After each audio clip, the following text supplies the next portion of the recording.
नमस्कार, mutual fund helpline में बहुत स्वागत है आपका। मैं हूं आपके साथ शालिनी कपूर तिवारी। एक्सीडेंटल निवेश से बचें। जी हाँ, आज हम उन लोगों के लिए खास पेशकश लेकर के आए हैं जो कि बिना सोचे समझे ही निवेश की शुरुआत कर देते हैं। वो लोग जो कि बिना किसी लक्ष्य को निर्धारित किए निवेश शुरू कर देते हैं, ऐसे लोगों को संभल कर रहने की जरूरत है, क्योंकि इस तरह के एक्सीडेंटल निवेश से हो सकता है उन्हें नुकसान। तो एक्सीडेंटल निवेश से किस तरह से बचें और कैसे अपनी तैयारी पुख्ता करें, इन्हीं मुद्दों पर बात करने के लिए आज हमारे साथ शो में जुड़े हैं रूंगटा सिक्योरिटीज से हर्षवर्धन रूंगटा। बहुत स्वागत है सर आपका हमारे शो में। और देखिए, जैसा कि एक्सीडेंटल निवेश की हम बात कर रहे हैं, कई बार ऐसा देखा गया है हर्षवर्धन जी कि लोग हो सकता है उनके फ्रेंड कहीं निवेश कर रहे हैं और अचानक से आकर के उन्हें सलाह दे दें कि देखो मैं तो 2 साल से निवेश कर रहा हूं और मुझे इतना % रिटर्न मिला है। ये सुन करके ऐसे लोग निवेश कर देते हैं, या हो सकता है उन्हें बोनस मिला होता है। तो कुछ लोग ऐसे होते हैं बड़े खर्चीले, जिन्हें लगता है कि अगर ये पैसा मेरी जेब में रहा तो मैं खर्च कर दूंगा, बेहतर है इसे कहीं निवेश कर दूं। तो जो पूंजी वो लगाते हैं वो भी उनकी पूंजी डूब जाती है। तो कभी भी निवेश करते समय कितना जरूरी है एक पैमाना तय करना, और इसके अलावा जो हमारे दर्शक हैं उन्हें आप ये भी बताएं कि आखिर बिना स्ट्रैटेजी के निवेश करने से क्या होगा, और अगर एक्सीडेंटल निवेश इस तरह से लोग कर रहे हैं तो उनकी पूंजी डूबने का चांस कितना है, ये बताएं। सुवेल शालिनी, आपने सही कहा कि अगर हम एक इन्वेस्टर की प्रोफाइल समझें, आज की तारीख में हम जब निवेश करते हैं तो उसके प्रोडक्ट सिलेक्ट करने का क्राइटेरिया क्या होता है, हम किस तरह से हम इन्वेस्ट करते हैं। सो अक्सर हम जब इन्वेस्टर से इंटरेक्ट करते हैं उनसे पहला सवाल ये पूछते हैं कि आपने जो भी निवेश किया था वो कैसे सिलेक्ट किया आपने, मतलब आपने क्यों एक पर्टिकुलर प्रोडक्ट चूज किया और दूसरा नहीं, मतलब what was the process involve. तो उनका एक ही सवाल एक ही जवाब होता है, वो ये है कि हमें किसी ने आके ये प्रोडक्ट समझाया था और वो प्रोडक्ट देख के हमने ये देखा कि हमारे लिए अच्छा है कि नहीं और हमने वो प्रोडक्ट खरीद लिया। अगर आप एक दूसरा तरीका अपनाते हैं जो है कि आप पहले अपने आप की एक लिस्ट बनाएं, आप ये देखें कि मेरी ज़रूरतें क्या हैं। आप अभी ये लेवल तक आपको प्रोडक्ट की तो बात ही नहीं कर रहे हैं, हम यही बात कर रहे हैं कि आप पहले एक लिस्ट बनाते हैं कि मुझे मेरी लाइफ में क्या क्या ज़रूरतें हैं, मुझे 5 साल बाद क्या करना है, मेरे बच्चों की पढ़ाई करनी है, पढ़ाई के लिए इकट्ठा करना है, मुझे रिटायरमेंट के लिए करना है, मुझे हॉलिडे पे जाना है, बड़ी गाड़ी खरीदनी है। जो भी आपके लक्ष्य हैं उसकी एक लिस्ट बनाते हैं आप। फिर आप अपनी एक रिस्क प्रोफाइलिंग करते हैं। आप ये देखते हैं कि मैं पर्सनली इन्वेस्टमेंट्स को या फाइनेंशियल कोई भी इंडस्ट्री को कितना समझता हूँ, और उसके बेसिस पे आप अपनी एक प्रोफाइलिंग बनाते हैं कि मैं कितना रिस्क ले सकता हूं, कितना नहीं ले सकता, मुझे जानकारी कितनी है, और इस पैसों से जो भी मैं निवेश करूंगा कितना जोखिम ले सकता हूं। तो ये जब आप अपना इवैल्यूएशन करते हैं, इस समय तक प्रोडक्ट अभी तक आपके पिक्चर में आया ही नहीं है। अब ये होता है कि जब आप ये अपनी ज़रूरतों को पूरा कर लेते हैं, पूरा समझ लेते हैं कि क्या मुझे करना है, तब आप प्रोडक्ट चूज करने के लिए मार्केट में निकलते हैं कि मुझे ये खरीदना है, मुझे ये मेरी ज़रूरतें हैं, अब कौन सा ऐसा प्रोडक्ट है जो मेरी ज़रूरतों को पूरा करेगा। तो तरीका क्या होता है, आप सीधा प्रोडक्ट देख के डिसाइड करते हैं लेना कि नहीं लेना और आपकी कौन सी ज़रूरत पूरा कर रहा है। तो वो एक एक्सीडेंटल निवेशक की कैटेगरी में आता है कि आपके साथ जो हो रहा है आप उसको एक्सेप्ट कर रहे हैं। दूसरा है कि आप एक दूसरी तरह से अपना प्लान बनाते हैं, जैसे मैंने कहा पहले अपने आप को इवैल्यूएट करिए और फिर मार्केट में जाइए ये देखने के लिए कि आपकी ज़रूरतों को कौन सा प्रोडक्ट पूरा करता है। और ये भी जरा समझाइए, क्योंकि मैं बहुत से ऐसे लोगों से भी मिल चुकी हूँ जो कि ये कहते हैं कि हम अगर लक्ष्य नहीं भी बनाते हैं तभी रिटर्न के ऊपर कहाँ फर्क पड़ने वाला है। जैसे अगर मैं हर महीने 5,000 रुपए की SIP कर रही हूँ और मैंने लक्ष्य उसके लिए नहीं बनाया है, जैसे मुझे 5 साल के बाद घर खरीदना है, ये लक्ष्य मैंने नहीं बनाया है, फिर भी अगर मैं 5,000 रुपए की हर महीने SIP कर रही हूँ तो मिलने वाला रिटर्न तो उतना ही होगा ना। बहुत से लोगों का ऐसा मानना रहता है कि 10%, 6%, 12% जो रिटर्न है वो मेरे लक्ष्य को देख करके नहीं, वो मार्केट को देख करके मिल रहा है। मैं लक्ष्य नहीं भी बनाऊं तो रिटर्न उतना ही मिलेगा, पैसे उतने ही बनेंगे। तो लक्ष्य की अहमियत क्या है? तो ये सही बात है कि जो आपने निवेश किया, 5,000 निवेश कर रहे हैं या 50,000 निवेश कर रहे हैं, रिटर्न्स जो प्रोडक्ट देने वाला है वही देने वाला है। प्रोडक्ट का रिटर्न्स चेंज नहीं होता, ये देखते हुए आप जमा कितना कर रहे हैं। अब सबसे बड़ी दिक्कत यह है, आप किसी भी इंसान से अगर पूछते हैं कि रिटायरमेंट एक ऐसा लाइफ स्टेज है रिटायरमेंट जो हर किसी की लाइफ में आता है। एक वक्त ऐसा आता है जब हमारा शरीर हमें सपोर्ट नहीं करता कि हम एक्टिवली बाहर जाके कमाना शुरू करें, लेकिन हमारी खर्चे चलते रहते हैं। तो ये हो सकता है किसी के 60 की उम्र में हो, किसी के 70 की उम्र में हो, या किसी के 50 की उम्र में भी हो सकता है। क्वेश्चन ये है कि हम बात करते हैं किसी से कि ऐसे टाइम पे जब आपकी इनकम नहीं आने वाली, उस समय आपको कितना कॉर्पस चाहिए। हम पहली बात करते हैं रिटायरमेंट की प्लानिंग की है कि नहीं। तो अमूमन देखा गया, हाँ हमारे सैलरी में से ऑलरेडी पीएफ का कट रहा है, हमारा ग्रेचुटी जमा हो रहा है, हम ये सारी चीजें हम कर रहे हैं ऑलरेडी, तो ये हमको रिटायरमेंट के टाइम पे मिलेगा। अब दूसरा सवाल जब आप पूछते हैं जितना आपको मिलेगा क्या उतना सफिशिएंट है, तो तब कोई भी जवाब नहीं आता। क्यों? क्योंकि हमने वो कैलकुलेशन किया नहीं है। सो लक्ष्य हमने बनाया जो है कि रिटायरमेंट पे हमको कुछ पैसे आने वाले हैं। हो सकता है जब हम जनरली बात करते हैं तो 50 लाख, 60 लाख या 1 करोड़ रुपए हमको इकट्ठा हो जाएगा। अब आपको जब ये सवाल पूछा जाता है कि क्या वो 50 लाख या 1 करोड़ रुपया सफिशिएंट होगा कि आप उसी लाइफस्टाइल जी सकें जो आप चाहते हैं, तब ये प्रॉब्लम शुरू होती है कि नहीं, हमने देखा ही नहीं। तो ये है लक्ष्य को तय करना। अगर आपने रिटायरमेंट की बात की है तो आप आइडेंटिफाई कर चुके हैं कि आपको रिटायरमेंट के लिए प्लानिंग करनी है। दूसरा पहलू जो उतना ही इंपॉर्टेंट है वो है कि आपको रिटायरमेंट पे कितना रुपया चाहिए।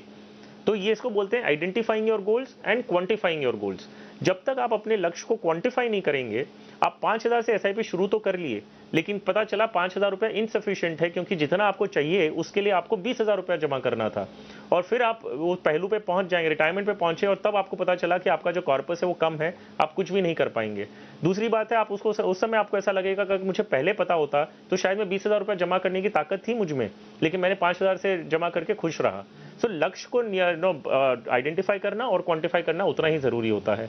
दूसरा एडवांटेज ये है कि जब आप कोई भी गोल बेस्ड प्लानिंग करते हैं, आपने मान लीजिए इस एग्जांपल में हमने रिटायरमेंट लिया है, अगर आप रिटायरमेंट की तरफ इकट्ठा कर रहे हैं पैसे और आपने ये देखा कि मुझे 5 करोड़ रुपए इकट्ठा करना है या 2 करोड़ रुपए इकट्ठा करना है, उसका आपने बैकवर्ड कैलकुलेशन किया और ये अनुमान लगाया कि मुझे हर महीने का 20,000 रुपया जमा करने हैं। अब आप 20,000 रुपया हर महीने का जमा कर रहे हैं, आपके रिटायरमेंट का टारगेट है 2 करोड़ रुपया। अब इस बीच में आपको कभी भी ऐसा मन किया एक फैमिली हॉलिडे लेनी है या बड़ी गाड़ी खरीदनी है, आपने क्योंकि एक लक्ष्य बना रखा है और उसको क्वांटिफाई कर रखा है, आपका ये दिल ही नहीं मानेगा कि आप उसमें डिप करके उसमें से पैसे निकाल के आप छुट्टी पे चले जाएं, क्योंकि मालूम है जिस दिन आपने पैसे उसमें से निकाले आपका रिटायरमेंट का कॉर्पस डेफिशिएट हो जाएगा। तो लक्ष्य बनाने की ये 2 इंपॉर्टेंट चीजें हैं कि एक जो आप चाहते हैं वो होगा, दूसरी बात है कि आप उसके बीच में उस दौरान उन पैसों को आप बेफिजूल खर्च में नहीं लगाएंगे। बिल्कुल। और इन्फ्लेशन रेट इन सब के बीच में कितनी अहमियत रखता है? क्योंकि कई बार देखा है कि दूरदर्शिता की कमी लोगों में होती है, स्पेशली यंग एज में जब इन्वेस्टमेंट लोग शुरू करते हैं तो उन्हें लगता है कि हमारी सैलरी आने वाले दिनों में बढ़ती ही चली जाएगी। उन्हें फ्यूचर का अंदाजा नहीं होता, वो समझ नहीं पाते कि आगे आने वाले वक्त में उनकी लाइफस्टाइल कैसी हो जाएगी, उसके हिसाब से खर्चे कितने बढ़ेंगे, और बुढ़ापे में जाकर के स्पेशली जब हम रिटायरमेंट की तैयारी करते हैं तो कितनी रकम की जरूरत होती है। हम अभी के हिसाब से लक्ष्य बना तो लेते हैं, लेकिन इन्फ्लेशन रेट का हम ख्याल नहीं रखते हैं। तो महंगाई को ध्यान में रख करके लक्ष्य निर्धारित करना कितना जरूरी है? इनफैक्ट जब हम फ्यूचर वैल्यू की कैलकुलेशन करते हैं उसमें आपको इन्फ्लेशन बहुत इंपॉर्टेंट फैक्टर है, क्योंकि आज मान लीजिए आपके खर्चे अगर 25,000 या 30,000 रुपए महीने में आपका घर का खर्चा निकल रहा है, आप 30 साल बाद आप ये सोचते हैं कि 25-30 हजार रुपया कमाने के लिए हर महीने के लिए मेरे पास अगर 1 करोड़ रुपया हो उतना काफी है, और आप उस बेसिस पे अपना टारगेट बना के 1 करोड़ रुपए इकट्ठा करने निकल चले। लेकिन 1 करोड़ रुपए की वैल्यू या 25-30 हजार रुपए के से जो आप आज कर सकते हैं 25-30 साल बाद आप नहीं कर पाएंगे। सो वही सवाल हो जाएगा कि आपने एक ऐसा वैल्यू निकाला जो आज के लिए करेक्ट था, लेकिन 25 से 30 साल के आगे के लिए करेक्ट नहीं है। तो इन्फ्लेशन में आपको ये देखना है, महंगाई हर साल बढ़ती रहेगी। जो चीज आप 30,000 में कर सकते हैं वो 30 साल बाद हो सकता है कि आपको 2 लाख रुपए महीने की जरूरत पड़े। सो 2 लाख पाने के लिए आपको कितना कॉर्पस इकट्ठा करना है वो कैलकुलेशन से आप शुरू करते हैं। और जो आप प्रोडक्ट में निवेश करते हैं, ये तो हमने बात की खर्चे हमारे बढ़ने की। दूसरा एक पहलू है जो लोग भूल जाते हैं, वो ये है कि जब आप कोई भी पैसे जमा कर रहे हैं, आपका उपदेश ये होना चाहिए कि अगर पैसे महंगाई दर से ज्यादा नहीं कमा के दे रहा है आपको, तो आप रियल सेंस में आपने कुछ भी कमाई नहीं की। उदाहरण के साथ बताता हूं मैं, अगर हम ये मानते हैं कि जो महंगाई दर है, जो इन्फ्लेशन रेट है, करीबन 8% से हर साल हमारा खर्चा बढ़ रहा है। इसका मतलब क्या होता है कि जो चीज आप 100 रुपए में आज खरीद सकते हैं वो 1 साल बाद आपको 108 रुपए में मिलेगी। ये है अगर 8% आपका अगर इन्फ्लेशन से खर्चा बढ़ रहा है, तो 100 रुपए की चीज 1 साल बाद आपको 108 रुपए में मिलेगी। और जो पैसे आज आपने जमा किए कोई भी फिक्स डिपॉजिट में या कोई भी जगह पे आपने निवेश किया, अगर वो पैसा 108 रुपया बन के आपको वापस नहीं मिलता है या 110 रुपया बन के नहीं मिलता है आपको, तो आपने रियल सेंस में वो पैसे कुछ भी आपने उस पैसों पे कमाई नहीं की है, इनफैक्ट आपको लॉस हुआ है। अगर 106 रुपया बन के आपके हाथ में आता है और जो चीज़ आप 100 रुपये में खरीद पाते थे वो 108 रुपया हो गई है, तो आप वही चीज़ नहीं खरीद पाएंगे जो आप आज खरीद सकते हैं। तो पैसे जमा करके क्या फ़ायदा हुआ? सो दोनों पहलुओं में आपको इन्फ्लेशन को ध्यान में रखना है। एक, जब आप फ्यूचर की वैल्यू आप सर्टेन करते हैं कि मुझे आगे जाके कितने रुपए की जरूरत पड़ेगी, तो आपको ये देखना है आज की वैल्यू और आगे की वैल्यू में फर्क होने वाला है। दूसरा, जब आप पैसे जमा करते हैं, आपका ये उपदेश होना चाहिए कि हम ये मानते हैं एसेट एलोकेशन करना है, थोड़ा आपको फिक्स डिपॉजिट में लगाना है, थोड़ा डेट में, इक्विटी, आपको प्रेशियस मेटल, सब जगह अलग अलग पैसे लगाने हैं। आपको ये देखना है कि अगर मैंने पूरे मिला के अगर 100 रुपए जमा किए थे, क्या मुझे कहाँ पे, जहाँ पे 6% भी मिल रहा है, कहीं कहीं पे 12% मिल रहा है, कहीं 15% मिल रहा है, ये सारा मिला के मेरे 100 रुपए पे कम से कम मुझे इन्फ्लेशन के बराबर या इन्फ्लेशन से ज्यादा कमाई हो रही है कि नहीं। Weighted average return of the portfolio अगर ज्यादा है तो ही आप रियल मायने में बचत कर रहे हैं, अगर कम है तो आपका बचत करने का कोई फायदा नहीं है। बिल्कुल। और हर्षवर्धन जी, एक चीज मैं और समझना चाहूंगी, देखिए लक्ष्यों की तो हमने काफी बात कर ली, लेकिन बहुत से लोग इस चीज में कंफ्यूज रहते हैं कि अगर मेरा फ्यूचर में 3 गोल है, मसलन मुझे घर बनाना है, मुझे अपने बच्चों की शादी करनी है और मुझे रिटायरमेंट प्लानिंग करनी है, तो क्या इन 3 लक्ष्यों के लिए मैं अलग अलग फंड्स का सिलेक्शन करूं, हर एक लक्ष्य के लिए 2 या 3 अलग अलग फंड्स रखूं, या मेरे पोर्टफोलियो में एक साथ तमाम फंड्स होने चाहिए और मैं कितने पैसे हैं इन चीजों का डिवीजन अलग से रखूं? किस तरह से लक्ष्यों के मुताबिक निवेश करूं? फंड्स अलग होने चाहिए या पोर्टफोलियो में एक साथ? अगर हम बचत करने की बात कर रहे हैं, आपके दोनों तरीके आप अपना सकते हैं। ऐसा नहीं है कि आप मान लीजिए बच्चों की पढ़ाई के लिए निवेश कर रहे हैं तो 3 स्कीम्स अलग होनी चाहिए, अगर रिटायरमेंट के लिए कर रहे हैं तो 3 स्कीम्स अलग होनी चाहिए, वैसी जरूरत नहीं है। लेकिन ईयर मार्क करना जरूरी है, ये आइडेंटिफाई करना एकदम क्लियरली जरूरी है कि आप बच्चों की पढ़ाई के लिए और शादी के लिए आपको कितने साल बाद पैसे चाहिए और कितने रुपए चाहिए, ये आपने आइडेंटिफाई कर लिया। दूसरा, आपको रिटायरमेंट पे कितना चाहिए, घर खरीदने के लिए कितना चाहिए, आपने अलग अलग करके आइडेंटिफाई कर लिया। अब ये सवाल उठता है कि आप अपने एग्जिस्टिंग पोर्टफोलियो, मान लीजिए 6 स्कीम्स है आपके पास, और 6 स्कीम्स में से आप 2 स्कीम को एलोकेट करते हैं, ईयर मार्क करते हैं कि ये मेरी बच्चों की पढ़ाई के लिए है, ये मेरे रिटायरमेंट के लिए है, ये घर खरीदने के लिए। इसके फायदे 2 हैं। एक, पहला फायदा ये है कि आपको क्लियर आइडिया है कि ये इन्वेस्टमेंट्स आपके इस पर्टिकुलर पर्पस के लिए जा रहा है, और इसमें से कभी भी आपका बीच में, जैसे मैंने पहले भी कहा कि क्योंकि ये आपके बच्चों की पढ़ाई के लिए है, आपने टारगेट बनाया है 50 लाख रुपए चाहिए, और इसमें से अगर आपको कभी भी ऐसा इच्छा हो कि मुझे बड़ी गाड़ी खरीदने के लिए पैसों की कमी हो रही है तो मैं इसमें से निकाल लूं, आप नहीं निकाल पाएंगे, क्योंकि आपका दिल ये जानता है कि ये पैसे जो हैं वो बच्चों की पढ़ाई के लिए है। अगर आपने आज इसे निकाल लिया तो आगे जाके आपको दिक्कत होने वाली है। तो ये एक पर्टिकुलर बहुत इंपॉर्टेंट पैरामीटर है कि आप उसे अलग करके एक ईयर मार्क कर लें, आप उस पर एक टैग लगा दें कि ये टैग ये मेरे बच्चों की पढ़ाई के लिए है। दूसरा फायदा इसका यह है कि आप उसे मॉनिटर कर सकते हैं। मॉनिटर का मतलब यह है कि मान लीजिए आपने 50 लाख का लक्ष्य बनाया, आपने एक अनुमान लगाया कि मुझे 15 साल में अगर 12% या 15% रिटर्न मिलता है तो मेरा पोर्टफोलियो जाके 50 लाख रुपया बनेगा। लेकिन अगर 5 साल बाद आपको ऐसे लग रहा है कि आपके पोर्टफोलियो में जो रिटर्न्स मिल रहा है वो 10% मिल रहा है, आपने अनुमान लगाया था 12% या 15% के हिसाब से, तो आपका लक्ष्य पूरा नहीं होने वाला है, तो आपको अपना इन्वेस्टमेंट बढ़ाना है। ये आप कैलकुलेशन कर पाएंगे और उस बेसिस पे आप एक करेक्टिव एक्शन ले पाएंगे ताकि जो आपने डिसाइड किया वो आपको मिले। तीसरी बात ये कि आप उसको एक प्रोडक्ट एलोकेशन भी कर सकते हैं। जब आप एकदम क्लियर ईयर मार्क करते हैं कि ये मुझे पढ़ाई के लिए, इसमें मैं रिस्क नहीं ले सकता, तो मेरा एलोकेशन अलग होगा। तो शॉर्ट टर्म के लिए आपको रिक्वायरमेंट्स होती हैं तो आप डेट में करेंगे, लॉन्ग टर्म है तो इक्विटी में करेंगे। तो ये सारे फायदे होते हैं जब आप क्लियर ईयर मार्किंग करते हैं। जरूरी नहीं है कि हर चीज के लिए आपके पास 3-3 फंड्स हो, ऐसा करते करते आपके 15 फंड्स हो जाए उसके पोर्टफोलियो में, वो जरूरी नहीं है। लेकिन ईयर मार्क आप जरूर करें, कौन सा फंड किस पर्पज के लिए आपने रखा है। बिल्कुल। और जो व्यूअर्स इस वक्त हमें देख रहे हैं, मैं उन्हें बता दूं कि आप चाहें तो ट्विटर और फेसबुक पर भी अपने सवाल हमसे पूछ सकते हैं, और लाइव शो आप वहां पर भी हमारा देख सकते हैं, और जो भी आपके पोर्टफोलियो से जुड़ा हुआ सवाल है वहां पर आप हमसे पूछ सकते हैं। और कॉलर्स के जुड़ने का सिलसिला शुरू हो चुका है, तो चलिए कुछ कॉलर्स से भी बात कर लेते हैं। अमित आदित्य जी इस वक्त जुड़े हुए हैं हमारे साथ, बहुत स्वागत है सर शो में आपका। कहाँ से आप बात कर रहे हैं? जी मैं पुणे से बात कर रहा हूँ। जी बताइए, आपका पोर्टफोलियो वैसे है हमारे पास, पर कुछ डिटेल में बताएं, क्या समझना चाहते हैं? एक्चुअली वही मतलब जो मैंने डिटेल्स ईमेल में लिखे थे, जो फंड्स मैंने ऑलरेडी जिसमें मैं इन्वेस्ट कर रहा हूँ वो सही फंड्स है या नहीं है, और अगर नहीं है तो फिर कौन सा अच्छा फंड हो सकता है जिसमें मैं इन्वेस्ट करूँ ताकि मेरे जो गोल्स मैंने मेंशन किए हैं वो मीट हो जाए। ठीक है, और कितने साल के लिए आपका ये निवेश है अमित जी?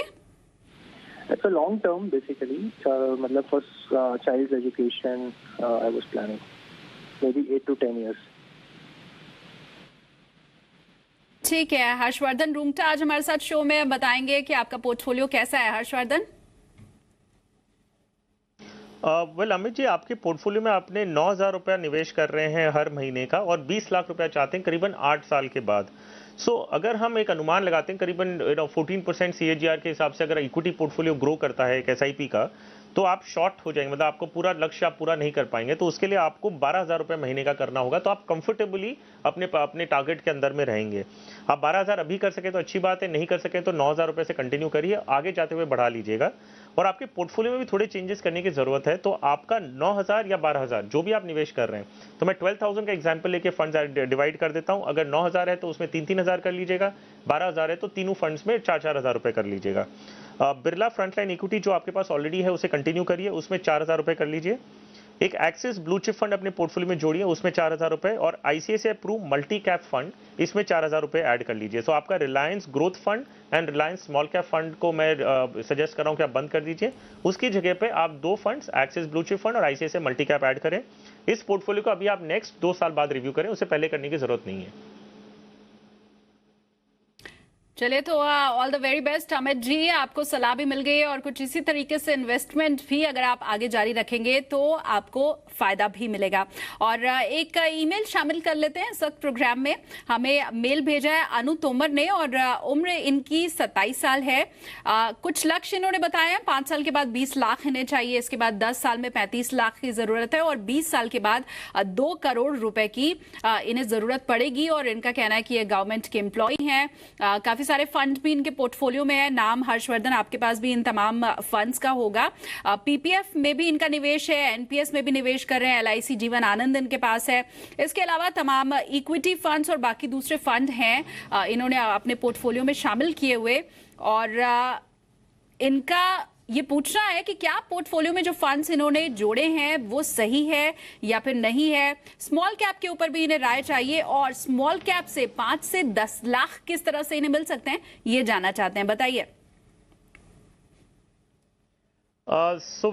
शालिनी, इनके जो इन्वेस्टमेंट्स हैं 15,000 रुपए में, ये चाहते हैं कि अभी महीने का 15,000 निवेश कर रहे हैं और चाहते हैं कि 5, 10 साल और 20 साल का लक्ष्य है 20 लाख, 35 लाख और 2 करोड़ रुपए। सिर्फ 15,000 रुपए से ये सारे लक्ष्य तो पूरे नहीं होंगे, लेकिन कोई हर्ज नहीं है। शुरू किया है अच्छी तरह, अच्छे प्रोडक्ट्स में है, तो उस लिहाज से शुरू किया है, अच्छी बात है। आगे जाते हुए जैसे हम कहते हैं कि जब भी आप इन्वेस्टमेंट बढ़ा सकते हैं, आप अपना इन्वेस्टमेंट बढ़ाने की कोशिश करिएगा। और ये उसी चीज़ की डिस्कशन जो हमने किया था कि जब आप लक्ष्य बनाते हैं और उसको एक क्वांटिफाई भी कर रहे हैं कि 5 साल बाद मुझे 20 लाख रुपए चाहिए, 10 साल बाद 35 लाख रुपए और 20 साल बाद 2 करोड़ रुपए, तो आपने क्लियर लक्ष्य बनाया और अब हम कैलकुलेट कर सकते हैं कि जो आप निवेश कर रहे हैं वो पूरा नहीं होगा, तो आपको आगे जाके इन्वेस्टमेंट बढ़ाना है। अगर हम स्कीम्स की बात करें तो लगभग सारी स्कीम्स इनके पोर्टफोलियो में जो है वो अच्छी हैं, तो इसमें कोई फेर बदलाव करने की जरूरत नहीं है। एक सिर्फ है कि जो स्मॉल कैप फंड के बारे में बात किया था, स्मॉल कैप फंड अगर आप एक मल्टी कैप के जरिए आते हैं या मिड कैप फंड के जरिए आते हैं तो उसमें स्मॉल कैप का एलोकेशन भी होता है। आप एक डेडिकेटेड स्मॉल कैप फंड ना लें, आप एक मल्टी कैप या मिड कैप फंड लीजिए जिसमें स्मॉल कैप का हिस्सा होता है, तो वो आपकी प्रोफाइलिंग के पॉइंट ऑफ व्यू से रिस्क जितना जोखिम ले सकते हैं उस पॉइंट ऑफ व्यू से भी थोड़ा लॉन्ग टर्म में पोर्टफोलियो में स्टेबिलिटी आती है। SBI स्मॉल कैप का इन्वेस्टमेंट बंद करें और HDFC मिड कैप अपॉर्चुनिटीज वो अपने पोर्टफोलियो में जोड़ सकते हैं। उन्होंने एक सवाल और पूछा कि 5,000 रुपए उनको एडिशनल करने, तो क्या फिर से स्मॉल कैप में करें। मेरा सुझाव वही है जो मैंने अभी कहा कि स्मॉल कैप का एक डेडिकेटेड फंड नहीं बनाएं, एक मल्टी कैप ऐड कर लीजिए, ताकि उसमें अगर कोई भी कंपनी अगर अच्छी दिखती है स्मॉल कैप में, तो फंड मैनेजर उसे सिलेक्टिवली इन्वेस्ट कर सकते हैं, पूरा का पूरा स्मॉल कैप में लेने की उन्हें जरूरत नहीं पड़ती। तो आप जो एडिशनल 5,000 रुपए निवेश करना चाहते हैं वो ICICI prudential multi cap fund में निवेश करें। इस प्रकार से आपके पास large cap, multi cap, focused fund भी है और आपके पास एक मिड कैप जो HDFC मिड कैप के जरिए आप इन्वेस्ट करेंगे वो भी आपके पोर्टफोलियो में जुड़ जाएगा। बिल्कुल, तो पोर्टफोलियो में डाइवर्सिफिकेशन हमेशा जरूरी होता है और जैसा अभी हर्षवर्धन बता रहे हैं कि दोबारा स्मॉल कैप में ही निवेश करना अक्लमंदी नहीं होगी। तो जिस तरह से आपको अभी सलाह मिली है उसी के हिसाब से अपने निवेश को आगे बढ़ाते रहें। हर्षवर्धन, बहुत शुक्रिया आपका आज के शो में हमारे साथ जुड़ने के लिए और एक्सीडेंटल निवेश से लोगों को बचाने के लिए, क्योंकि सबसे ज्यादा नुकसान अगर कहीं होता है तो वो इस तरह के एक्सीडेंटल निवेश से ही होता है। बहुत शुक्रिया आपका शो में हमारे साथ आज जुड़ने के लिए। तो म्यूचुअल फंड हेल्पलाइन में आज के लिए बस इतना है, लेकिन आप बने रहिए जी बिजनेस के साथ।